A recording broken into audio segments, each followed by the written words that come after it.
Okay, we are going to do 12.1. So let me get this all set up here so I can see what I'm doing. Okay.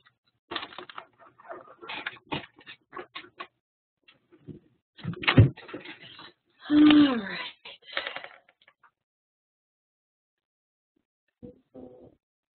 Okay. So we're doing 12.1. Now, I need to review something. This would be something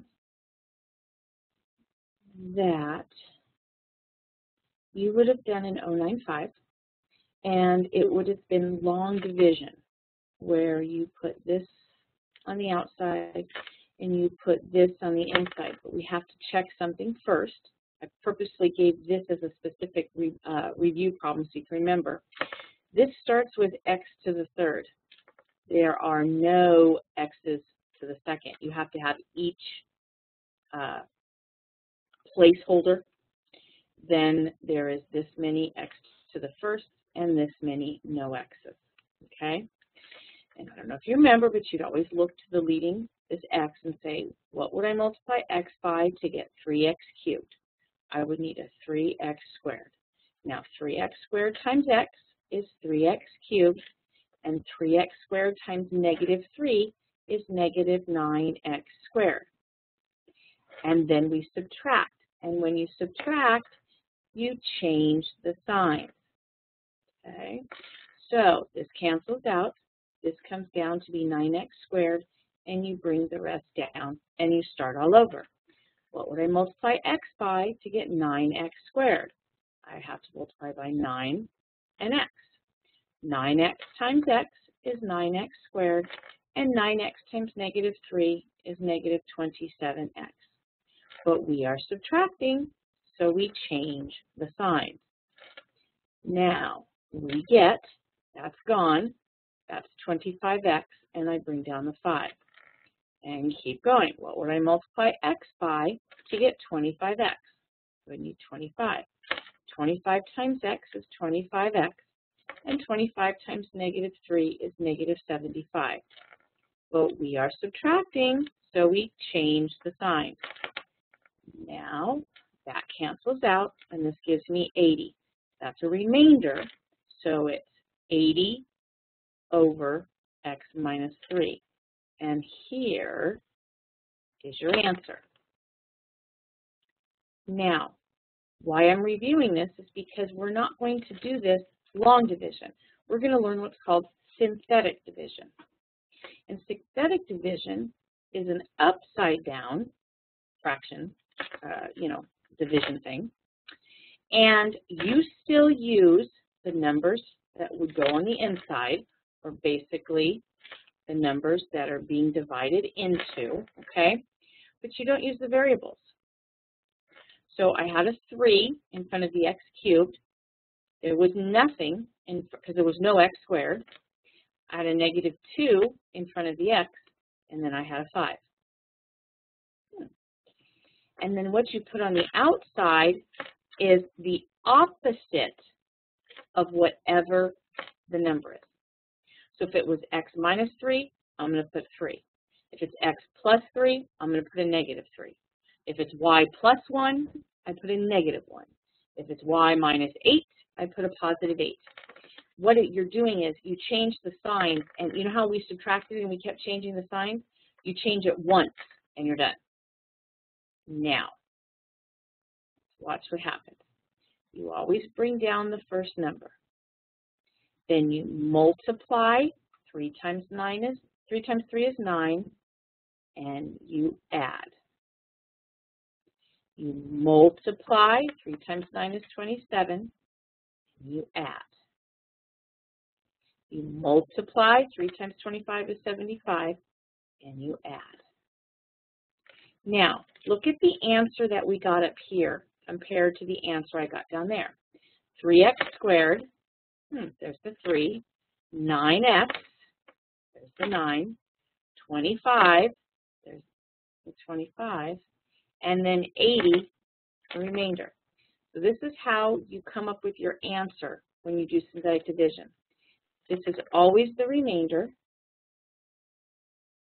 and then you go backwards. No x, x to the first, x to the second, and if there was more, you keep going. And they're all positive. If they were negatives, they'd have a negative in front of them. So your answer is 3x squared plus 9x plus 25 plus 80 over what you started out with, x minus 3. Quicker way. Let's do a couple more, and you'll start to see the process, okay? What if I had 5x squared plus 16x plus 15 divided by x plus 2? Okay, using synthetic division, you only use the constant. We have 5, we have 16, and we have 15. And oops, let's make sure. X squared, x1, no x's, so I don't need a placeholder. And then this is what would go on the outside, so I use the number, and what do I do to it? I take the opposite. Always bring down the first number. Now multiply. Negative 2 times 5 is negative 10. Combine, you get 6. Negative 2 times 6 is negative 12. Combine, you get 3. We're done. What is the last number always? The remainder. You go backwards. No x, x. So my answer is 5x plus 6 plus 3 over x plus 2. Quicker.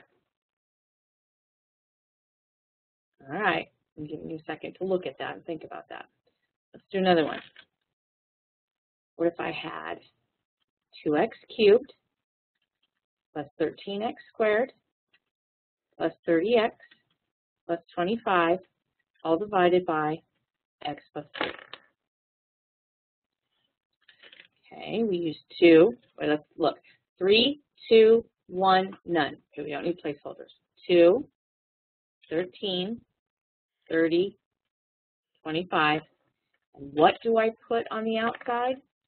The positive 3 up there, so I put negative 3. Bring down the first number. Multiply. Negative 3 times 2 is negative 6. Combine, I get 7. Multiply. Negative 3 times 7 is negative 21. Combine, I get 9. Multiply. Negative 3 times 9 is negative 27. Combine, I get negative 2. What is negative 2? The remainder. No x, x, x squared. So my answer is 2x squared plus 7x plus 9 minus 2 over x plus 3. You're starting to see it? All right, let's try another one. Look at another one.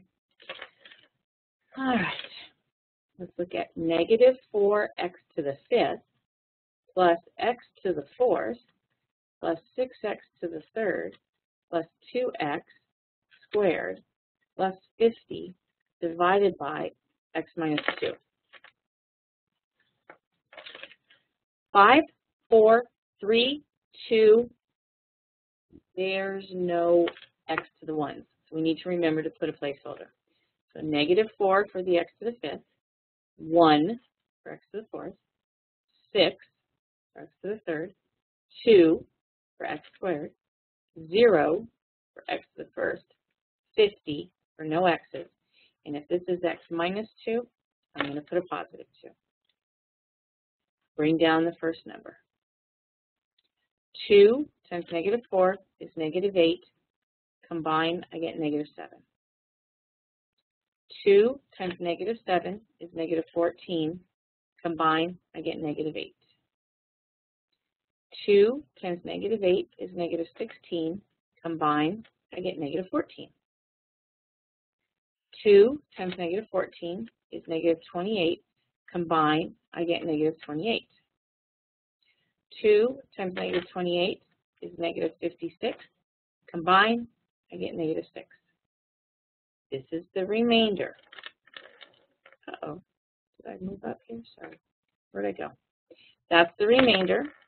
No x, x squared, x cubed, x to the fourth.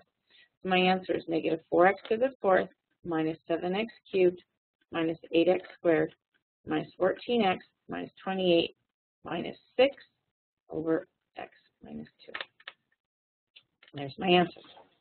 Starting to see it? Okay, then I want to show you something else. Let me review something. If I had f of x equals 2x cubed minus 5x squared minus 3x plus 11, and I wanted you to find f of negative 2, in the past, this is what you would do. Wherever there was an x, you would put a negative 2 in.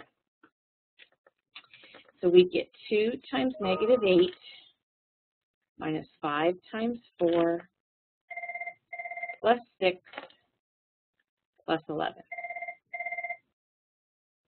So you get negative 16 minus 20 plus 6 plus 11.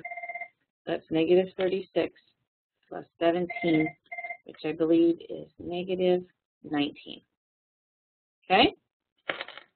Now, I want you to take that same thing, this right here, and the negative 2, and I want you to do synthetic division. 2, negative 5, negative 3, 11.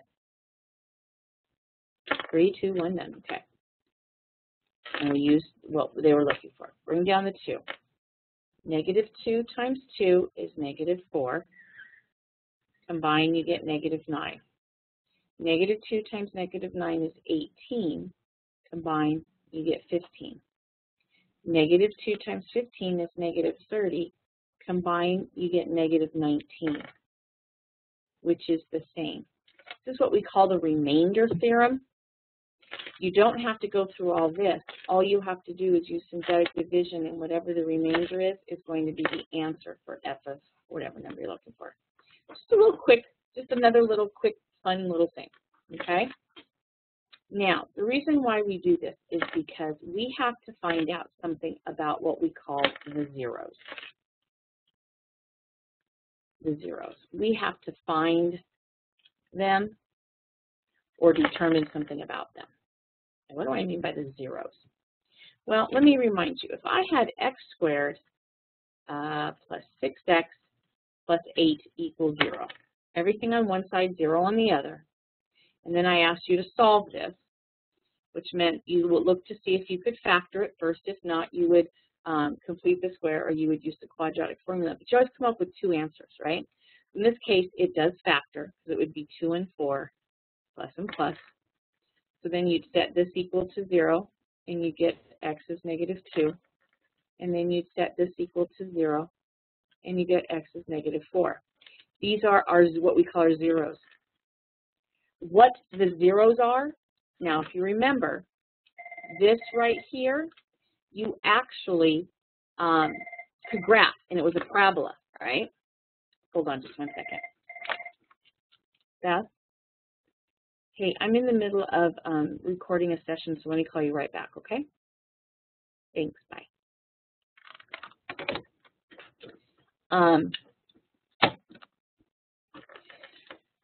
This was a parabola. These are the zeros. If you were to graph this parabola, you would find out that at negative 2 and at negative 4, the parabola came through. It's where the graph hits the x-axis. That's what zeros are. In other words, a point in this is negative 2, 0. A point in this is negative 4, 0. X is negative 2, y was 0. X is negative 4, y was 0. They're called zeros, but what you need to know about them is it's where they cross the x-axis. Whatever that graph is, when you find out those answers, it's where it crosses the x-axis. So it gives you an idea. It doesn't give you the whole graph, but it gives you something to start with. And that's what's important, because this chapter we're going to be graphing x to the third. So they're not just parabolas. They're things that go like this, up,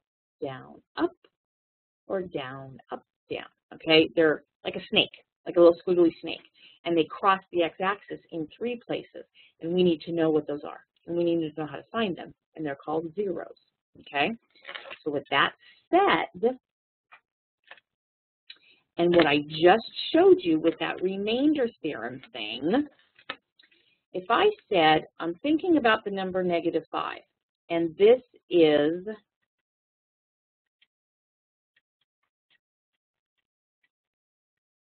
oops, my picture's in the way. I don't like that. Just a minute. I'm going to have to get rid of this and move it over because that I don't like. I want you to be able to see the whole thing. All right, we'll try this again. I'm thinking of -5, and the function I'm looking at is